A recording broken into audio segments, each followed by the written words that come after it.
to stay on this meeting, you're agreeing to be recorded. Once we have the recording, it will be posted on our website later on this week. On behalf of WSSC Water, Montgomery County Parks and Recreation, and Montgomery County Department of the Environment, we want to welcome you to the Little Seneca Community Meeting. We thank you so much. Just so you know, we will take all of our questions at the conclusion of the presentation.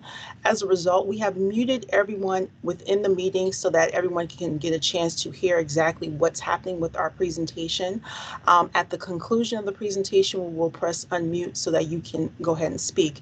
If you have any questions that you would like to ask during the presentation, feel free to put those in the chat and we will answer them at the conclusion of the presentation. The way we're going to handle the chat is that we'll read the questions out loud so everyone can hear the questions, whether they're joining us via the computer or also on the phone, so that we can equally answer the questions that we have.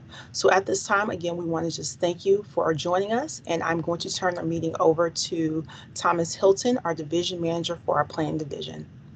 Thank you.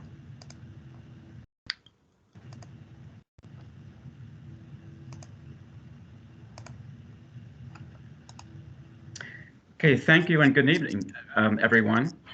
The purpose of this presentation is to inform the public of an upcoming project in the coming years in and around the Little Seneca Reservoir. This project will involve the removal of sediment within the reservoir forebays, and we will be presenting the initial planning efforts tonight. The term forebay will be used a lot in our presentation. So if you have not heard of that term before, I will describe that a little bit later in my presentation. So if we could begin the presentation. All right. So if we could go to the next slide, please. So as you can see on the agenda, we will introduce you to the project team. We will provide some background information and explain the purpose of the reservoir. We will explain the function of a sediment forebay. We will go over how the recommendations were determined. We will present the estimated project cost and tentative project schedule. And then finally, we will open it up for questions and comments. Next slide, please. So as Melanie had mentioned at the beginning, the project team includes members from several different organizations. From WSSC Water, my name is Tom Hilton. I am the Planning Division Manager. Also, within our team is Martin Chandler. He is a senior scientist in the Engineering and Environmental Sciences Division.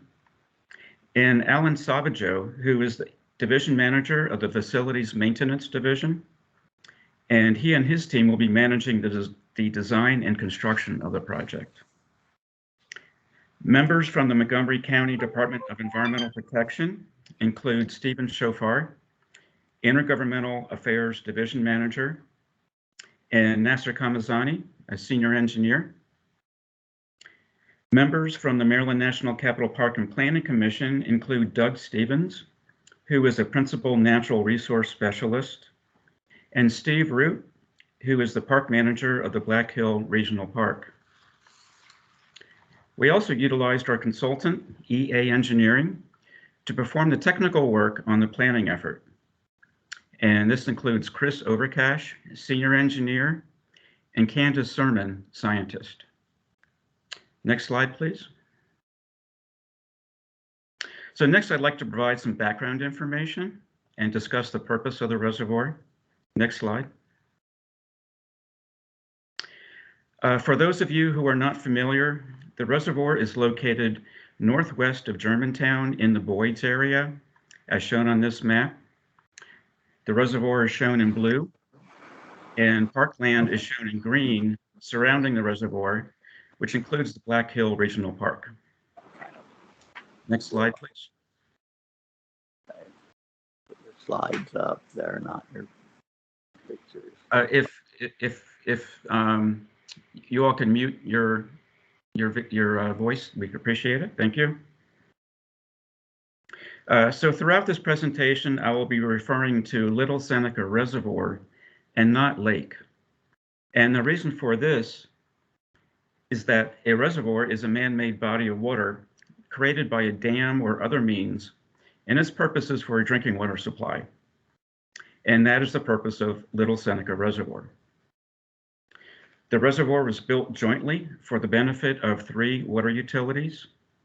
This includes WSSC Water that supplies drinking water to Montgomery and Prince George's County, the Washington Aqueduct, which is a section of the U.S. Army Corps of Engineers that supplies drinking water to the District of Columbia, Alexandria, and many of the agencies within the federal government, and Fairfax Water that supplies water to Fairfax County, Virginia.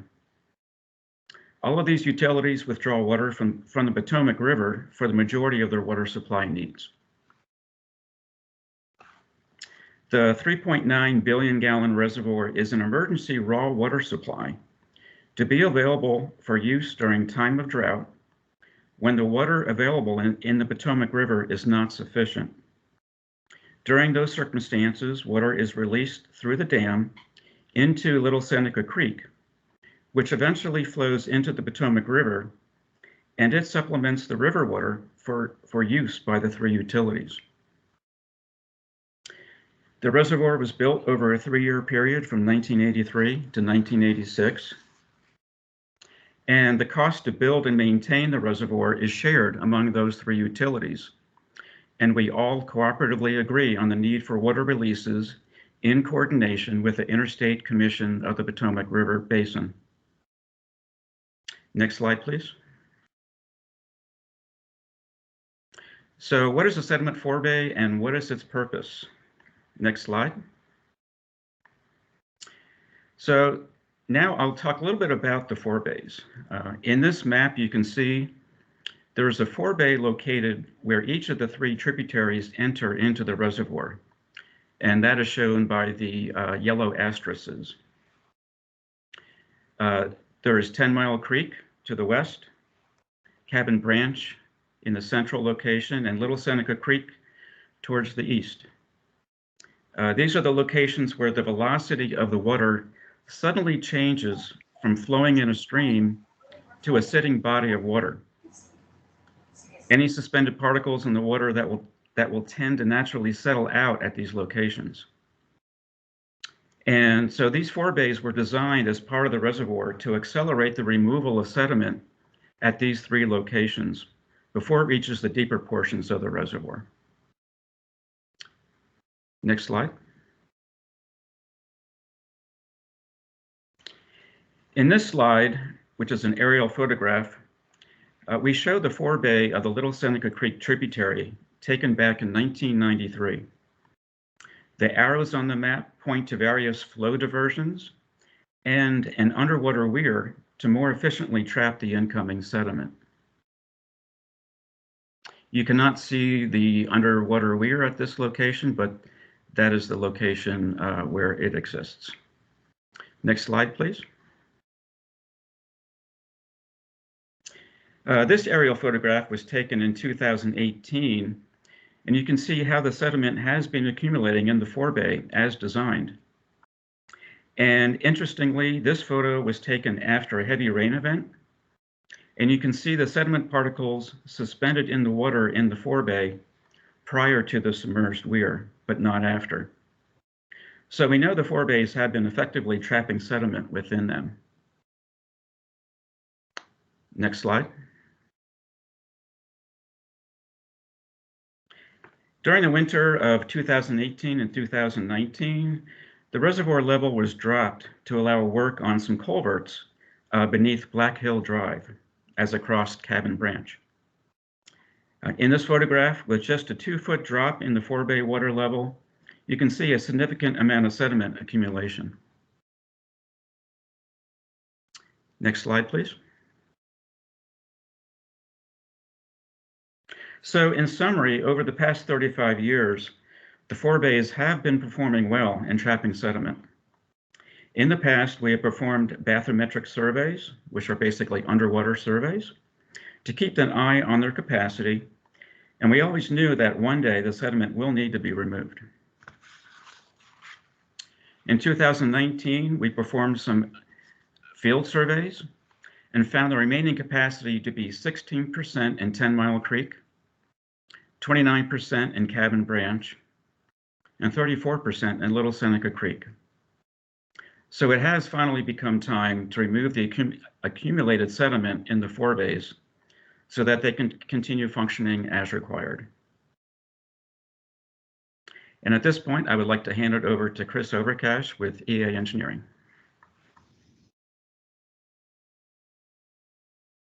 All right. Good evening, everybody. Thank you, Tom. As Tom mentioned, I'm senior engineer with EA Engineering, and we performed the technical analysis for the planning study and came up with some recommendations of the best way to proceed with the project. So as part of the planning study, we looked at several alternatives for the sediment removal operations, and we'll talk about them in the next few slides along with the actual project recommendations to this point. Next slide, please. So for the planning process, we first undertook steps to identify the project scope items. In the initial investigation, as Tom mentioned previously, also included sampling and laboratory analysis for any chemical constituents within the sediment from all three forebays. And all the results were very similar with no chemical contamination identified. Because of that fact, the material is considered clean, and once it is removed, it is available for additional uses. This initial study also, through the survey portion that Tom mentioned, identified the quantity of sediment to be removed to be about 150,000 cubic yards, which would restore the capacity of the forebays back to the original design from original construction in the 1980s. So the project components, we developed a range of options for each of those components, and I'll talk about those in the next few slides. Also, through the initial project scoping, we looked at what would be the permitting requirements. So as you can imagine, a project of this scale, there's going to be many entities engaged for permitting, including Montgomery County as well. And then last on the slide here, obviously collaboration with stakeholders is very important. We've been doing that from the initial planning stages. MMCPPC being, of course, one of the key participants because they operate the Black Hills Park, and that's especially critical for timing and of the operation as well as park impacts. Next slide, please. So this slide provides basically a snapshot of the project components and the general options for each of these. And I want to talk about this before we get into the actual project recommendations. So the first on the list there, the actual physical removal from the bottom of the reservoir forebays. That could be removed by boat-mounted equipment, such as excavators with buckets or clamshells, or through hydraulic means. Or the material could be removed from each forebay following a reservoir drawdown, which Tom had mentioned had actually occurred in 2019. And once drawn down, you can use excavation equipment to remove the material in a dry condition.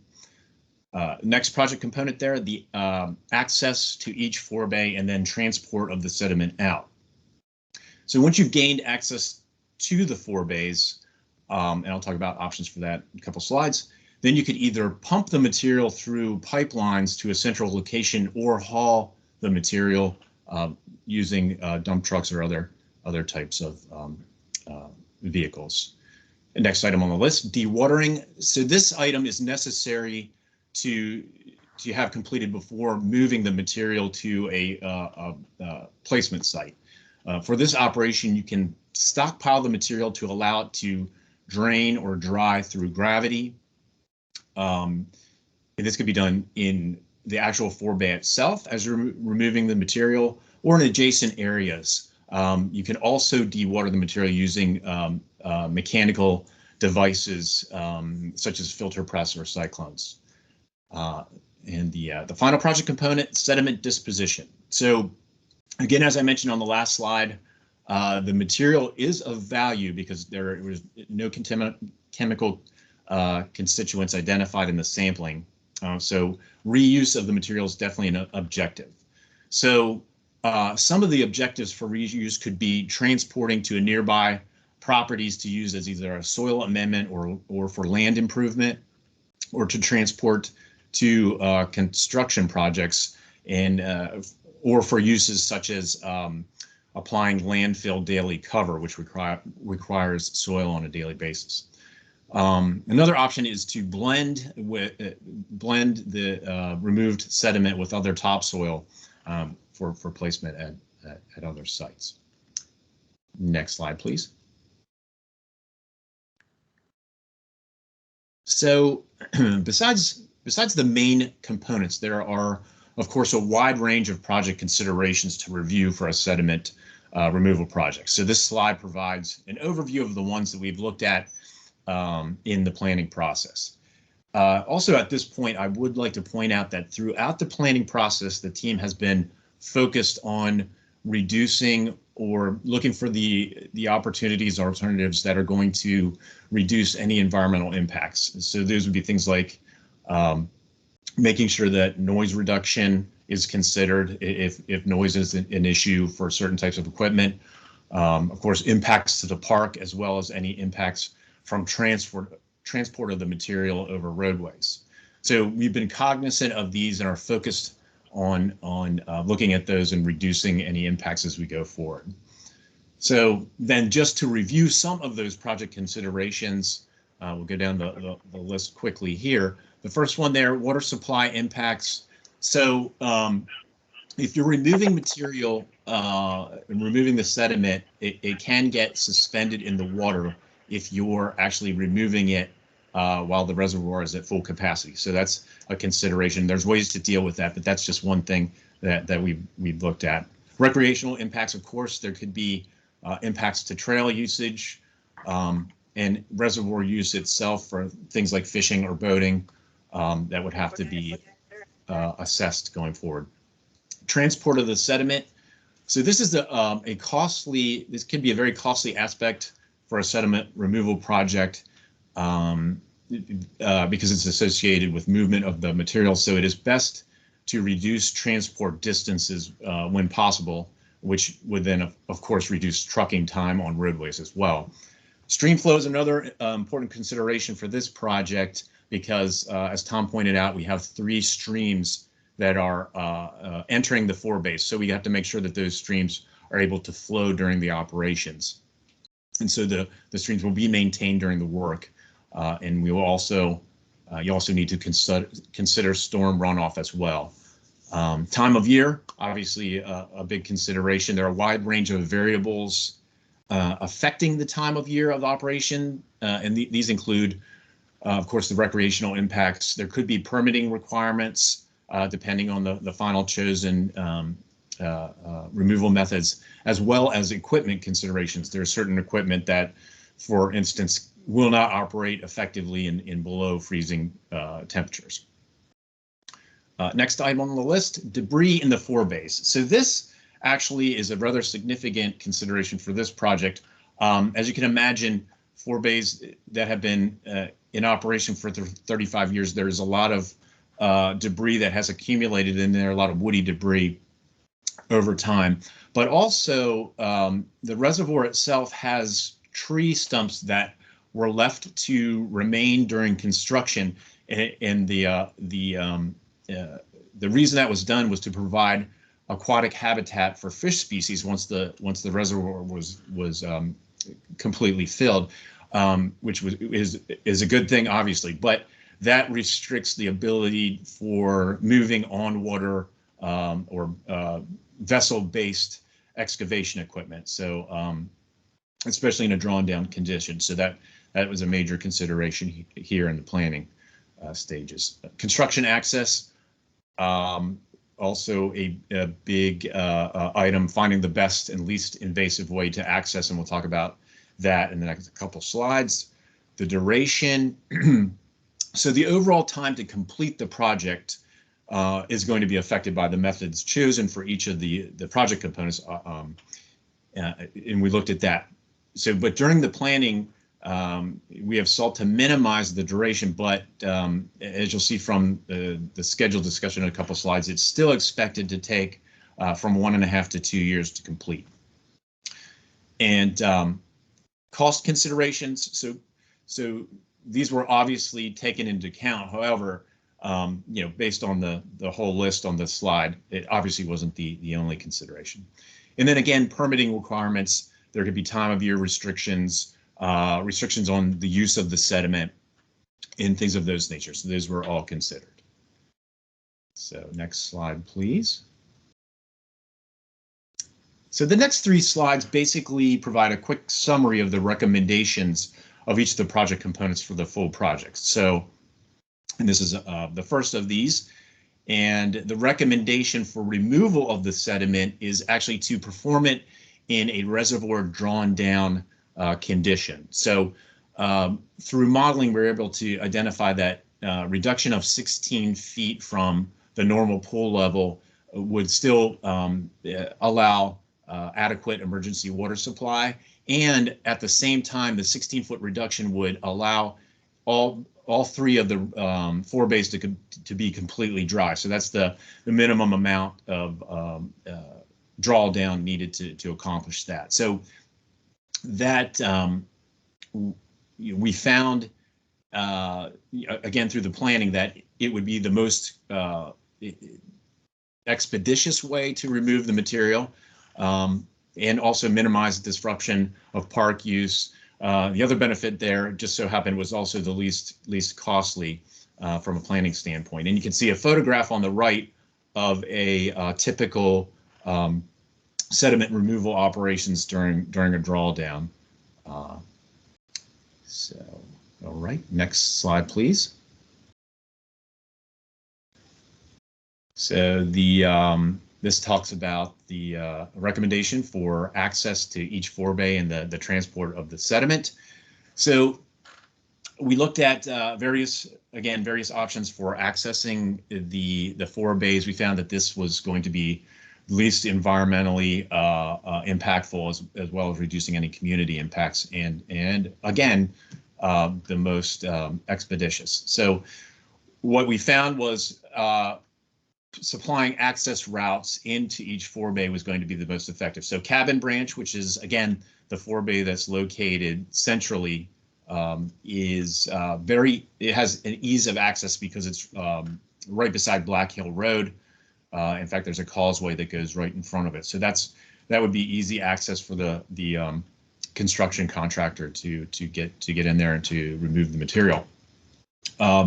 Little Seneca Creek, the access route contemplated there would come up through to Black Hills Park and actually would utilize an old construction haul road that was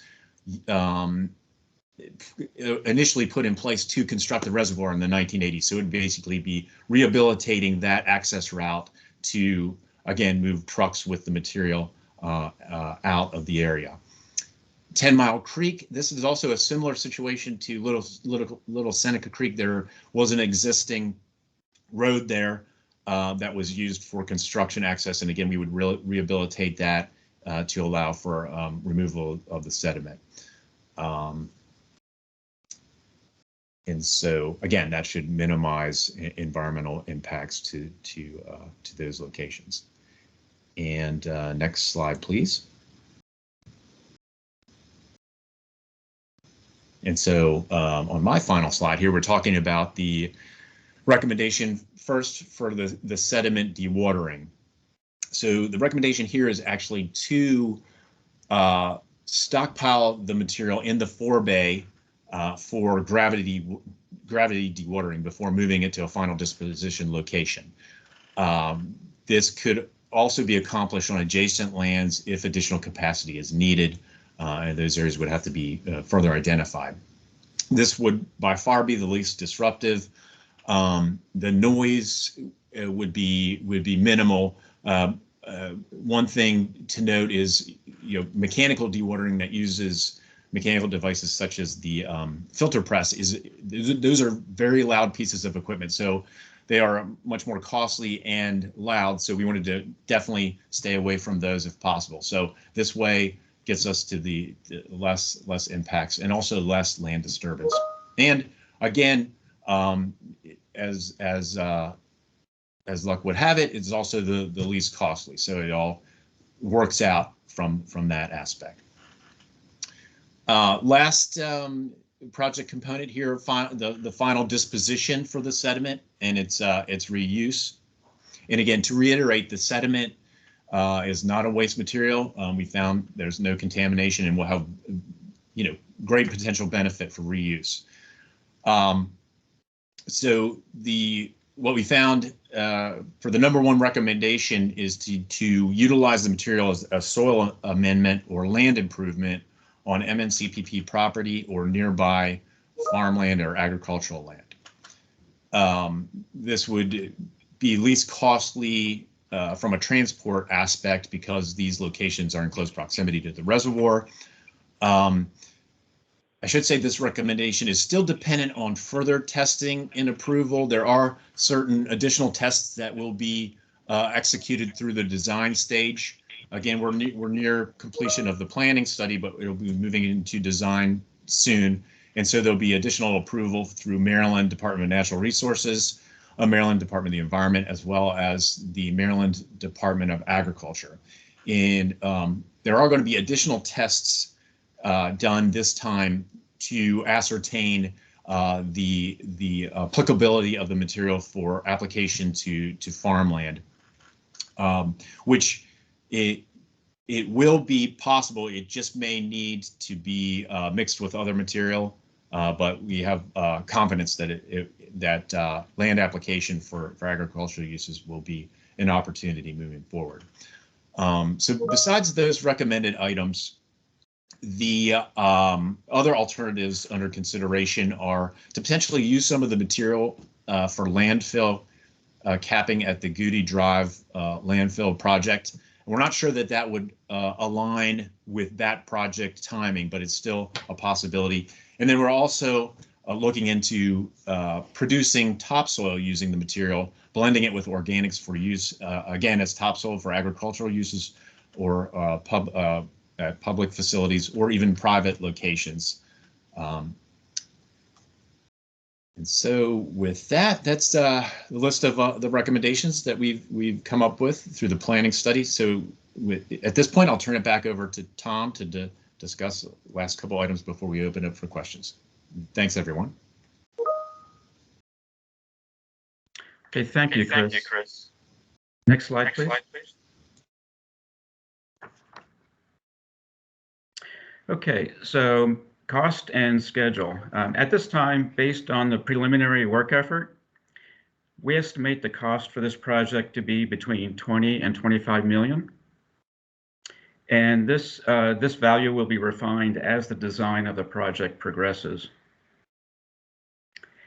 Also, there is cost sharing responsibilities among the 3 utilities that I had mentioned earlier. And so WSSC's share, there was actually a cost sharing agreement that was executed back in 1982. And that cost sharing agreement among the 3 utilities identifies WSSC Water as having a 50% share, Washington Aqueduct as having a 40% share, and Fairfax Water as having a 10% share. So we will not be fully responsible for the entire cost of this project.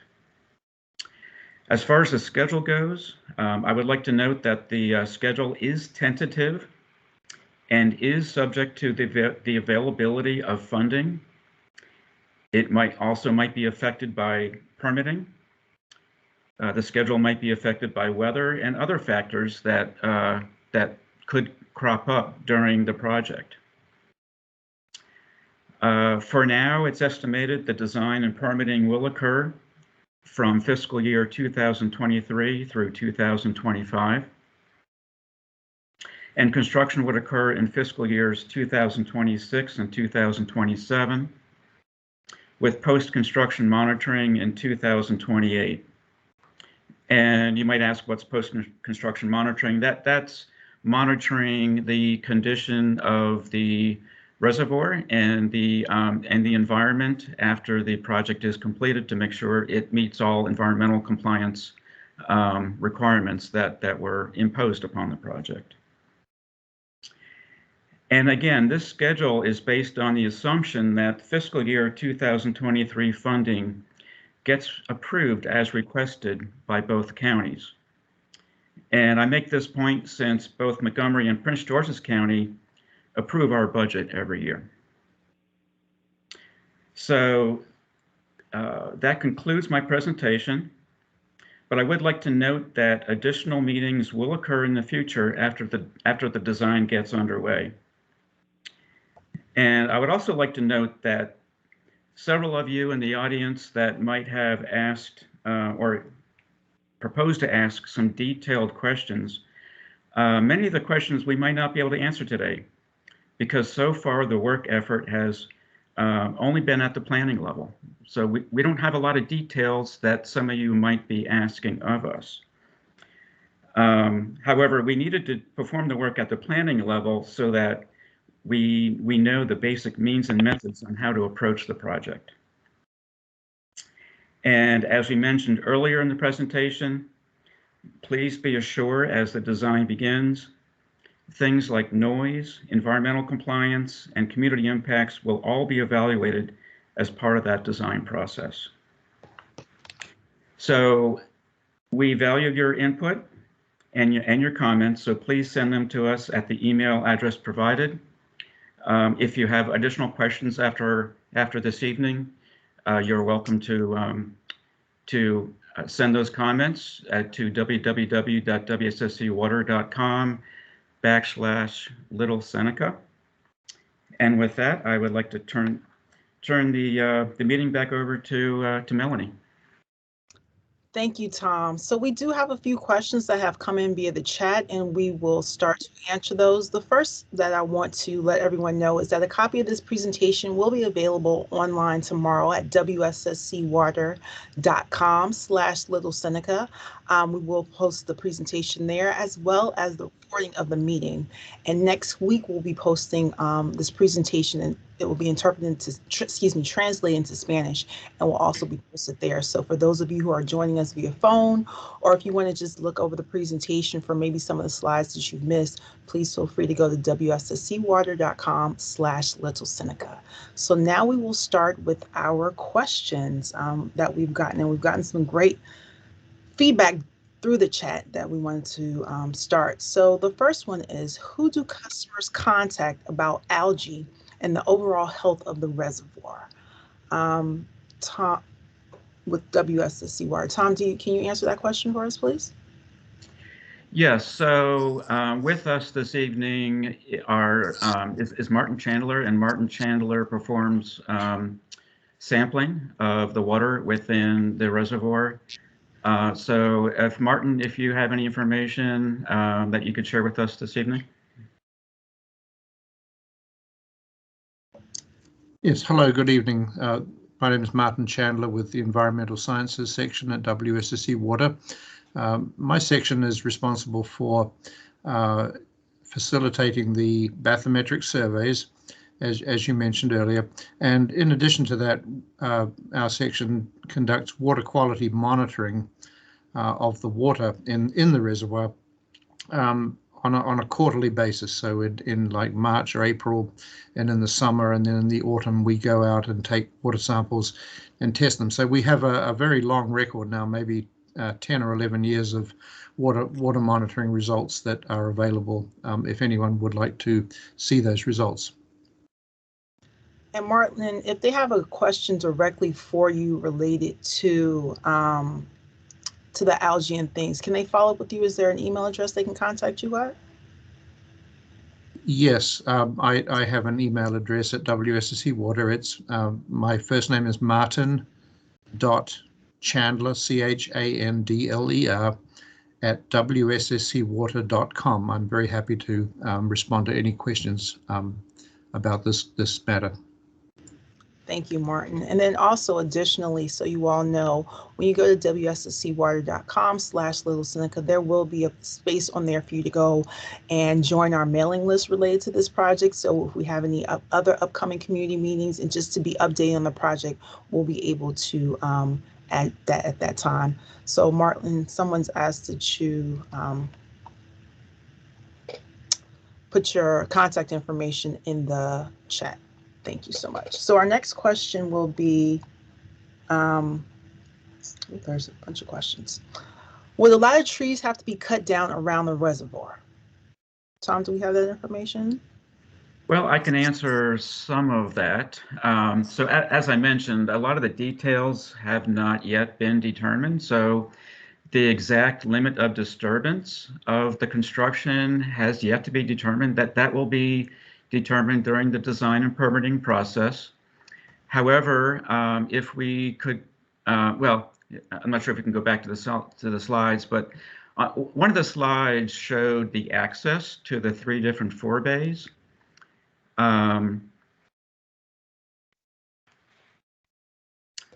Okay, so we're pulling that up at the moment. Oh, back there. It's the slide that shows the 3 different. There we go. Perfect. So the Cabin Branch forebay, which is the central location of the reservoir, the access that would be provided would be right off of Black Hill Road. And we plan to utilize an open area. There's a gravel parking lot just north of the boat ramp, and then there's somewhat of a field north of that. So again, these are details that have yet to be worked out. This is just a concept at this point, but the impact of trees is quite minimal at that location. The second forebay to the right of Cabin Branch is Little Seneca Creek. And based upon some field walks out in the field, the construction of the forebays when the reservoir was built back in the 1980s, you know, again, there were forest lands around the reservoir back then, and there was a road, it's called a haul road, or a construction road was built to get access to Little Seneca Creek forebay from the Black Hill Park area. So that old haul road was identified, and so that old haul road will be utilized, and the larger, more mature trees will the impact to them will be minimized, or by utilizing that old haul road will minimize impacts to the trees. And then the access to 10 Mile Creek, which is shown in the photograph on the bottom of this slide, would be utilizing the old 10 Mile Creek, or the old 10 Mile Creek Road. Again, it would minimize disturbances to get access to the forebay. But again, you know, how many trees will be cut down? What area would there be disturbance? We just don't know at this point. It's just too early.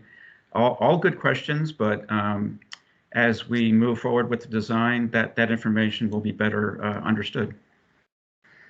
And Tom, if I could jump in here, this is Doug Stevens with Montgomery Parks.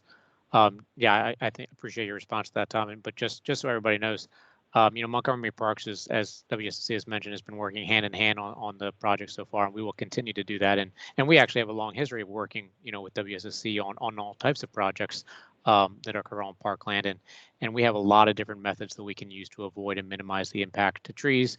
Different types of techniques to build the road that preserve the roots that may or may not be underneath. And again, you know, we will do our best to minimize all those impacts. We've already had, you know, multiple natural resource staff and urban foresters, you know, involved in this project just in the initial phases of kind of this planning level. So just, yeah, we are very aware at the quality of the resources we have here, and we'll work very hard to preserve those, you know, as much as possible. Thank you so much, Tom and Doug. And we have another question that kind of along the same lines, so just kind of stay on standby. And it says, what are the potential impacts to wildlife as a result of this project? Well, again, wildlife, that is a subject which will be addressed during the design and permitting process. Typically for these projects, a habitat assessment will be performed before the work is begun. And that assessment is utilized to obtain permits. Impact to wildlife will be minimized. But again, I apologize, but at this early stage with just a planning effort, that is not information that we have at this point in time. Okay. I can jump in again Doug, too. yeah, and I please. think I saw a couple other questions pop up about this, so hopefully maybe we can answer all those at the same time. Montgomery Parks will require, to the best of everybody's ability, that any aquatic organisms, generally we're talking about fish and turtles, that are inhabiting the areas that are going to be pumped down, will need to be relocated. And we will coordinate that with WSSC and their consultants and our internal staff. We have many biologists on staff, and we do that. I don't want to say on a routine basis, but we do it quite often, where we are, moving aquatic organisms from areas of a stream or something or a pond that's going to be impacted, and we have a few methods to do that. As it was brought up earlier, that a couple of years ago, the water level was dropped a little bit, so some other work could occur, and we did a similar relocation effort in that area. And so we will be aware of that. We'll have to come up with some sort of probably some sort of net or something like that that's going to block off the work area so that we don't have these fish and turtles and frogs and other things, to the best of our ability, keeping them out of there. I think Tom had mentioned where the streams are coming in, there'll be an effort to pump that water around, so that will also limit kind of the movement of various aquatic organisms into those areas. So it's something that we're going to be very keen on as the designs develop, and we will, like I said, work with WSSC to limit all those impacts and to relocate any animals that we are able to do. Thank you so much. And I wanted to add something that, although we might not be able to answer all the questions now, what we are doing is we are reserving these questions so that when we have our presentations and community meetings in the future, we'll be able to answer these. We'll have them already. We know that you've asked them, so we'll have answers to those as we get closer to construction. So although we might not be able to answer, we will be having answers as construction gets closer. So thank you so much for asking. Our next question is, what is going to be done to control the odor of all this exposed sediment? So again, it is yet to be determined if there will be odor. Again, that part of that depends upon time of year. Again, this is a planning level effort that we've done so far. Details such as that would be addressed during the design phase. Okay, thank you, Tom. Will mooring sites, that's better, be put back afterward? I'm not sure who would be the best person to answer that question. Is this mooring as in mooring of boats? I believe it is. Okay. Again, details such as access, again, those details will be addressed during the design phase. We have not gotten into that level of detail at this point in time, but again, Doug or Steve, if you have any additional comments. Yeah, I mean, I'll jump in, and Steve, feel free to add. I think our intention is to actually, make any potential mooring sites or the boat ramp sites improved as a result of this work.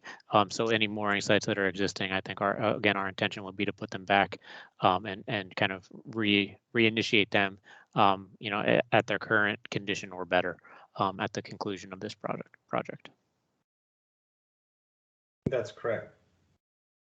Okay, so Doug and Steve, don't go anywhere. We have another boating question for you. It says, with the 15-foot drawdown, will boating still be permitted? And then it kind of goes on to say, during/after the project, will other developments above, well, let's just start with that one, then we'll go to the next one. So with the 15-foot draw down, will boating still be permitted? I don't think we know that answer yet. Okay. Obviously, we want to do everything we can to preserve as many of the recreational activities that occur in and around the lake during when this work is happening. And we are obviously keenly aware of, the recreational boating that goes on the lake. So it's our intention to do the best we can to minimize the duration of the project. And then again, like I said, to try to keep as many activities available as possible. But I don't think we don't have the information to be able to say exactly what that might look like at this time. But we appreciate the concern, and obviously it's a concern that we share. We have our boat rental operations there. So we're definitely going to be closely coordinating with WSSC on what that might look like during the project. Okay. So our next question is, during/after the project, will other developments above the Little Seneca Reservoir be halted to reduce more sediments from accumulating again at the forebays? Okay, so WSSC does not regulate development or sediment control with that's related to construction projects. That would be Montgomery County. So Steve Shofar is with the Montgomery County Department of Environmental Protection. Steve, do you have any input on that question? Could you repeat the question? Yes. The question is, during/after the project, will other developments above the Little Seneca Reservoir be halted to reduce more sediments from accumulating again at the forebays? So there's no requirement to limit development. So I think the answer to that would be no. Whatever development laws or zoning laws are in place would still be applicable. So I don't think there'd be any additional limits placed on development. Okay. Thank you so much, Stephen. Our next question is, will each bay take 1 and 1.5 years, or will the work be done simultaneously? So we estimate that construction duration to be for all for the entire project. It has yet to be determined if all 3 will be done concurrently or one after the other. We certainly would hope that all 3 would be done concurrently to expedite the construction duration. But again, those details will be identified during the design process. Thank you so much. Okay, we do have another question about the turtles being relocated, but I think, Doug, you answered that earlier when we talked about how we'll be relocating the wildlife. Turtles are a group of organisms that we would certainly focus on getting relocated and then excluding them from the work area, likely by the use of some sort of nets and fences all around the work area. Okay.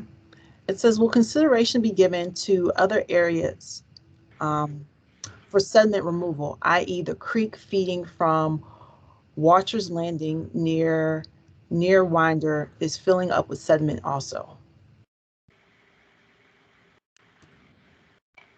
Tom, are you able to answer that? Can you repeat the question? Yes. It says, will consideration be given to other areas for sediment removal, i.e. the creek feeding from Watcher's Landing near Winder is filling up with sediment also? Okay, I'm not familiar with that location. We'll have to look into that and get back. Again, this project is to remove sediment from the 3 primary tributaries, so that so that they can continue to function as designed. But we will look at that other tributary, and we can get back to that individual. Okay. Doug or Stephen, do you guys have any information related to that, or should we just move forward and get back? Yeah, I don't have anything to add at this time. I think we can, like you said, we can try to look into it in a bit more detail. Okay. All right. Thank you so much. Our next question is, what are the expectations on the impacts for recreation? Will leisure boating be permitted? The access road impacts the trail system, TMC, Cool Spring, for example. Will we keep the trail system open?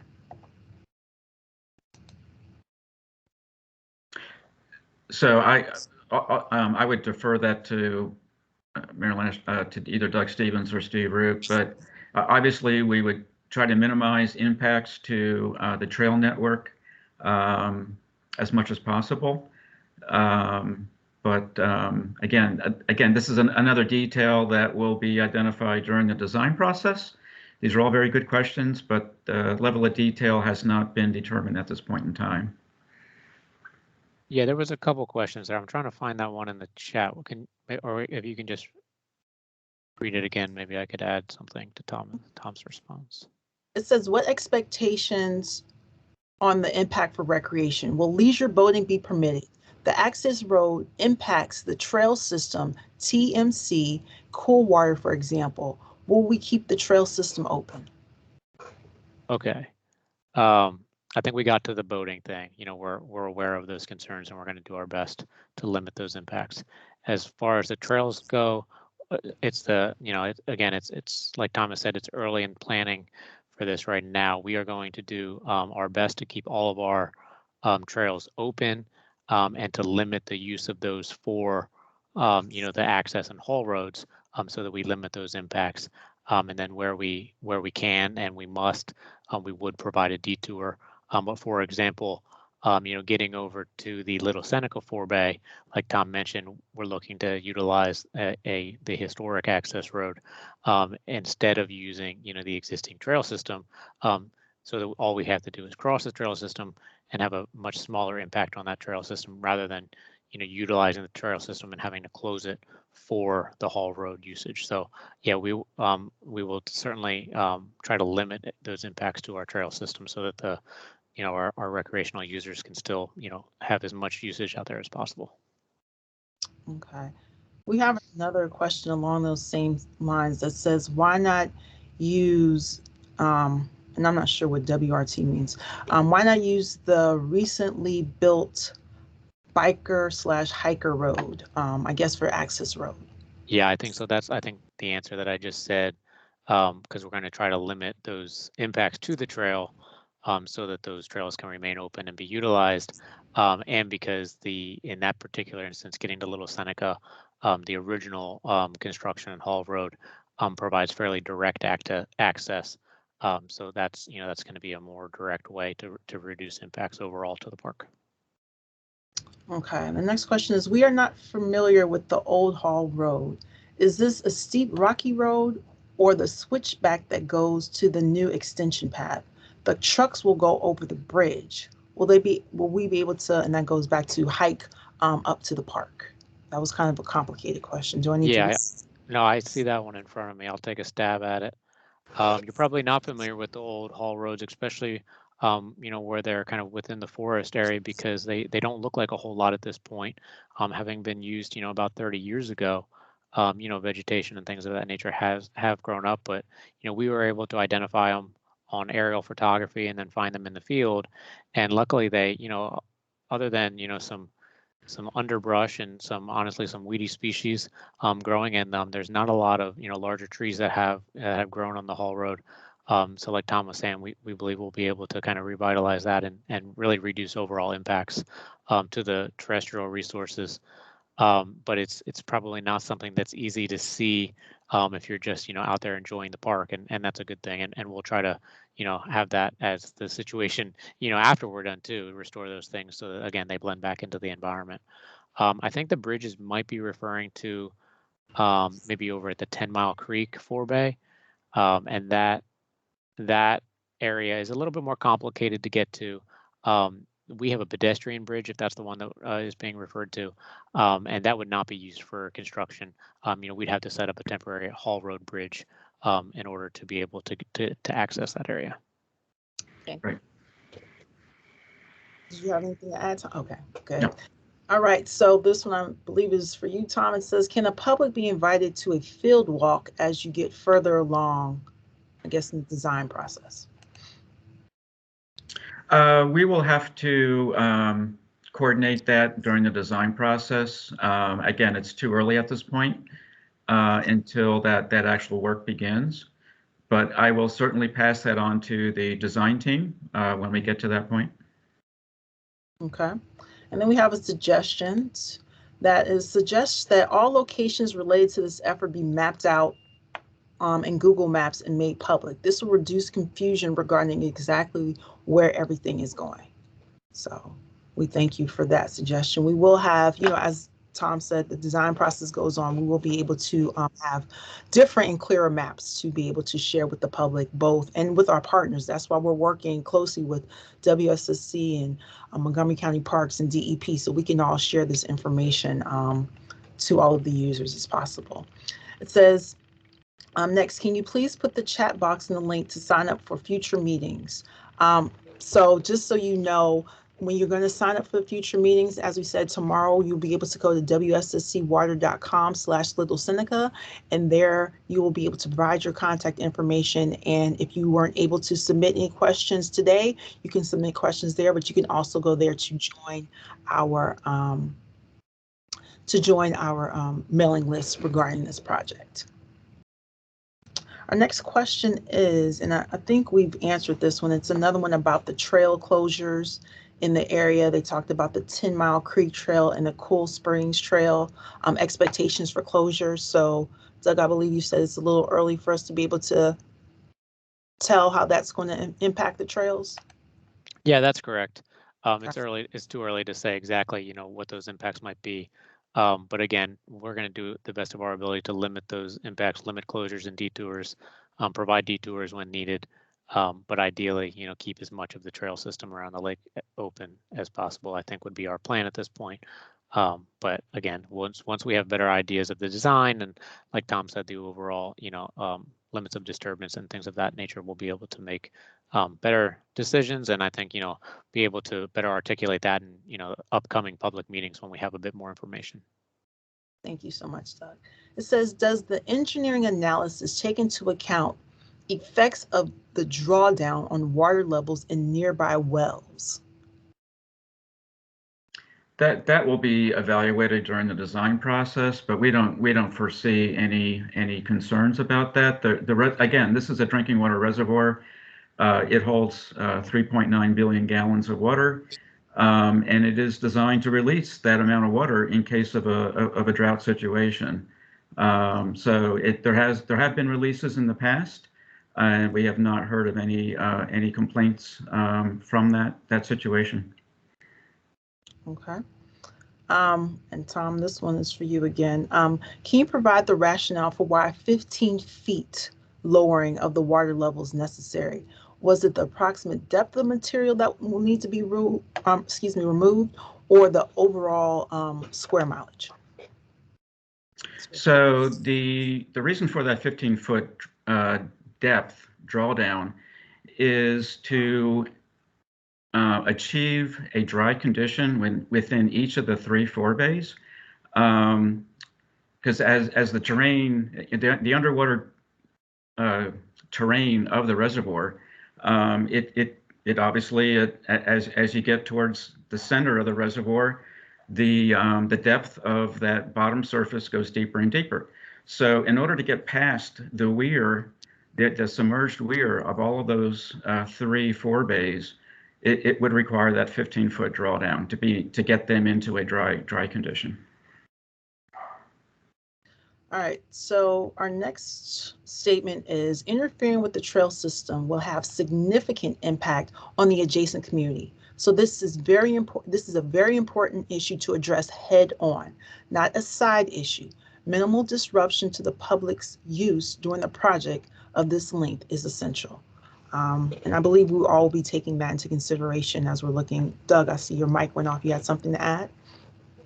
No, I agree with what you're saying, and I think in general we agree with the comment. And our goal is to get the work done, and to the best of the ability of everybody involved, minimize those impacts. So, yep, we appreciate that comment. We'll certainly consider it as we move forward. Great. Okay. It says, will Little Seneca be available to function as a reservoir during the dredging period? Yes, so as Chris Overcash had mentioned during his part, so we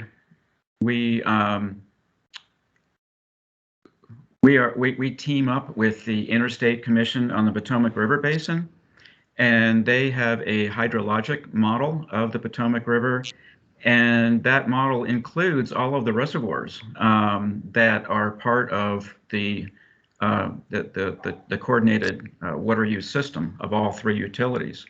So their modeling has indicated that with a 15-foot drawdown, if we were to experience a drought condition and we would have to release water from the reservoir, there would be sufficient quantity of water in that reservoir to supply the drinking water needs of those three utilities. There is also another reservoir that was built jointly by all three utilities out in Western Maryland called Little Jannings Randolph Reservoir. And it is a much larger reservoir, but that reservoir is also available for use during emergency drought conditions. But physically, would the reservoir still function? Yes, a 15-foot drawdown. I believe the deepest portion of Little Seneca is about 60 feet deep. So a 15-foot drawdown would still provide use of that reservoir for water supply purposes.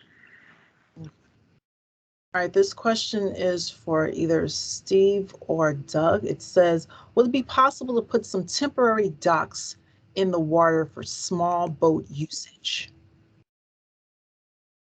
Yeah, we don't have the detailed information to be able to address that. I think we'll appreciate the comment, and obviously we understand, folks, the desire to be able to continue to use the reservoir. I think there could be some technical difficulties with that. So, we, like I've said before, we're going to take that into consideration, and in future meetings, we should have more information about what that might look like. Thank you. So, Tom, this one's for you. Please explain the phrase Hall Road as it's been used in this meeting. Yeah, I saw that comment. So when I mentioned a haul road, it's not H-A-L-L, it's H-A-U-L. So it was a road used to haul materials, construction materials, or to remove material from from what was to be the reservoir back in the 1980s. So the spelling of haul is H-A-U-L. Thank you. And I think we have the answer to this, but I'm just going to go ahead. It says, I'm sorry if I missed the answer to this question. How many feet of sediment do you expect to remove, especially from the Little Seneca Creek forebay? So I will defer to Martin Chandler. He oversees the bathymetric surveys that are performed every year. But my understanding is that, obviously the depth of each forebay of its original configuration before the reservoir was filled, it varies depending on the location within the forebay. But my understanding is, the depth varies from anywhere from 0 feet to, I believe, 8 to 10 feet. But Martin, do you have any more information that you could share? Yes, Tom, that's pretty much accurate what you stated. The depth varies since obviously the upper ends of the forebays, the depth of sediment accumulated is less, and as you get closer to the submerged weirs, the depth of sediment increases to as much as 5 feet, 8 feet, something in that range. We do have a new survey that was completed at the very end of 2020, but we don't have the results of that published yet. It was conducted for us by Maryland Geological Survey, but that should give us the most recent up-to-date information on the depth of sediment once we receive the report. Okay, thank you, Martin. So the next question is, once construction is completed, how long will it take to quote unquote refill the reservoir? I don't have that information handy with me. I can obtain that information. I know that the tributaries that feed into the reservoir the refill rate is fairly slow, but I don't recall, under a normal condition, what that refill rate is, if it would be a 15-foot drawdown, but we can certainly get that information. Okay. This is Martin. I can help you with that one too. The 2019 drawdown was about 7 feet, okay, to do the work on the causeway at 10 Mile at the 10 Mile Creek Cabin Branch area. That water level actually recovered from a 7-foot drawdown in less than a month. It was very quick. And I think by extrapolating that information, a 15-foot drawdown would probably only take 2 to 3 months to recover. And that is entirely dependent on seasonal and weather conditions. If you get a bunch of storms, the water can come up, 1 or 2 feet in an evening, depending on the rain. But that's kind of the order of magnitude. I don't think it would take more than 2 or 3 months to recover. Thank you so much, Martin. Okay, it says, will consideration be given to restoring haul roads in a manner that make them permanent trails in an ADA-friendly manner? Doug, do you want to take that question? Yeah, I think we'll certainly can look at that with our trails folks, but we have a pretty robust trail network, at Black Hill right now. But I think, yeah, certainly. We can, and our trails folks obviously will be involved in the planning and the review of this project, so we can have them weigh in on that. I don't think that it's within our. I'm not aware of any plans to kind of do that type of thing right now, but I appreciate that question, and we can certainly, where appropriate, if improvements, warrant, if there are improvements warranted that come out of this project, we can look into that. And if I could add on to that, one thing that we have been discussing is that the means of access for this particular project will have to happen again in the future.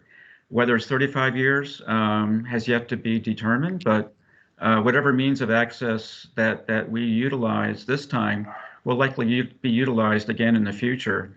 So we do want to make sure that that we don't unnecessarily create some trail or some other feature that would be that would have to be rebuilt again in the future. So I just wanted to point that out. Okay. And I believe we don't have the answer, but I'm just going to go ahead and ask this question. It says, what days of the week and times of the day will noisy work occur? And yeah, again, that'll be determined during the design and when the contract drawings and specifications are put together. But again, there'll be community meetings to provide input during the design process. right. And just to kind of piggyback on what Tom's saying, I did want to reiterate, I know we're coming to you all extremely early in the process, but we're doing that just so you are aware of what's going on. So as we're out there doing our surveying, as we're looking, you can kind of be aware of what's happening. We want to keep this process as transparent as possible. So this is really to solicit some feedback from the public, but then also let you know what's going. So there will be various meetings as we get closer to our construction design, different phases in the project to kind of bring the public in to address some of these same issues, and we'll have answers to the questions you're asking now. So let me go ahead and get back to some of the questions that we have. Will the park use the opportunity of lowered water to cut back some of the submerged stumps to reduce the navigation hazards when the lake is refilled?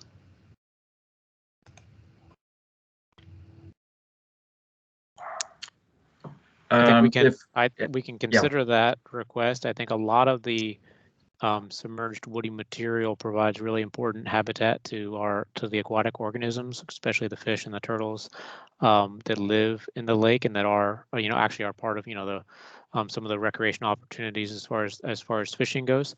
And so a lot of that is there for that reason. But I think we'll certainly all have a different view of the lake when this is going on, so we can we'll consider any maintenance issues that we might want to partner with WSSC on when this is happening.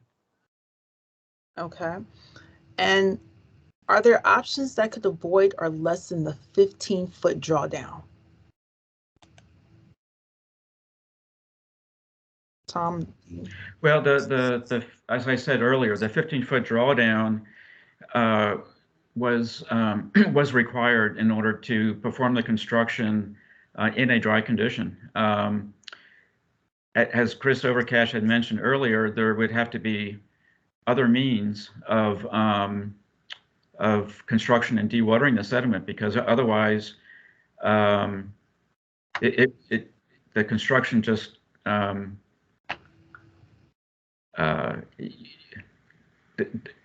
it would be a very wet condition, I'll put it that way, if the water level is not lowered 15 feet to provide a dry condition. And you have a lot of sediment, a lot of siltation, a lot of wet material that has to be dried. So again, that the 15-foot was based upon working in a dry condition within each of the 3 forebays. Okay. Next question, I believe, will be for you, Tom, also. Could you provide a drawing of where the shoreline will be around the reservoir with a 15-foot drawdown? I'd have to check on that. Again, we do have bathymetric surveys, so that might be, I don't know if we have if those are in a drawing that could do a 3-dimensional drawdown configuration, but we can look into that and see if that would be possible. Okay. Is the source of sediment development or other is the source of the sediment development or other means, and if development can, I'm going to have to read this again. Is the source of the sediment development or other means, and if development, can it be limited to the county?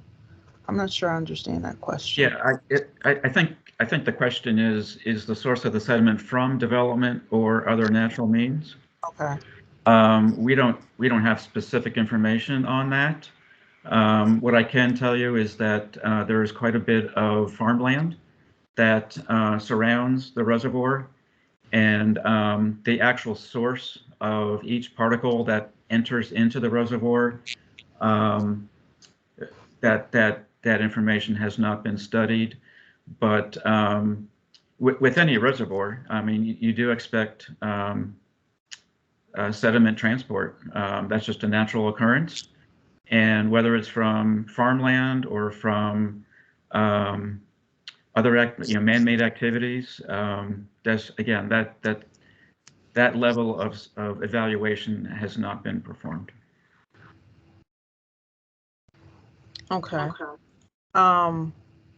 So Tom, we have another one about the drawdown. It says, did I understand correctly that the 15 feet drawdown was to allow dewatering on site?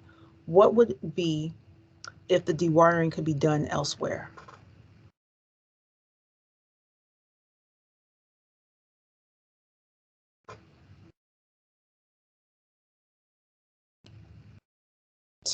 You're on mute, Tom. I'm sorry. So the 15-foot drawdown was so that excavation could occur in a dry condition in the forebays. It would also provide a location to drain the wet sediment as it is excavated before it is trucked off of that location. So it's not just for dewatering. If we were to dewater the sediment at a different location, that would have much more land disturbance, much larger area required elsewhere, which we do not want to disturb more area at the Park and Planning Commission property. So we feel this is the most suitable alternative to not only excavate in a dry condition, but also use that dry location to do the dewatering of the sediment. Okay, and then we have another wildlife question. Will you also be considering protecting / preserving near shore invertebrate species? I'm doing the drawdown, i.e. Freshwater clams. We will, as part of, our requirements for the work to occur on parkland, and also, like Tom mentioned, there will be other permits from, DNR and MDE, but as far as landowners, Montgomery Parks, yeah, any aquatic organism, that we are aware is out there, or, find during our initial investigations and during the work, to the best of our ability, we will relocate those organisms, to a different area of the reservoir during the work. If they are, if they are able to be moved and within an area that would be impacted. Thank you, Doug. So we're finished with our questions from the chat. We do have 2 members of the public who have joined us via phone. I don't know if you have any questions. If you do, you can press *6 to unmute yourself and ask your questions at this time.